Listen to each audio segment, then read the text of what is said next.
এখনকার দিনে ব্যক্তিগত ভোগের আদর্শ বাড়িয়া উঠিয়াছে, এই জন্য বাহবার স্রোত সেই মুখেই ফিরিয়াছে। এখন আহার পরিচ্ছদ, বাড়ি গাড়ি জুড়ি আসবাবপত্র দ্বারা লোকে আপন মাহাত্ম্য ঘোষণা করিতেছে।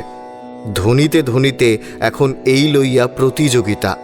ইহাতে যে কেবল তাহাদেরই চাল বাড়িয়া যাইতেছে তাহা নহে, যাহারা অশক্ত তাহাদেরও বাড়িতেছে। আমাদের দেশে ইহাতে যে কতদূর পর্যন্ত দুঃখ সৃষ্টি করিতেছে তাহা আলোচনা করিলেই বুঝা যাইবে। কারণ আমাদের সমাজের গঠন এখনো বদলায় নাই। এ সমাজ বহু সম্বন্ধ বিশিষ্ট।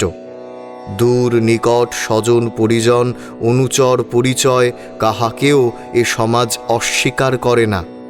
অতএব এ সমাজের ক্রিয়াকর্ম বৃহৎ হইতে গেলেই সরল হওয়া অত্যাবশ্যক, না হইলে মানুষের পক্ষে অসাধ্য হইয়া পড়ে।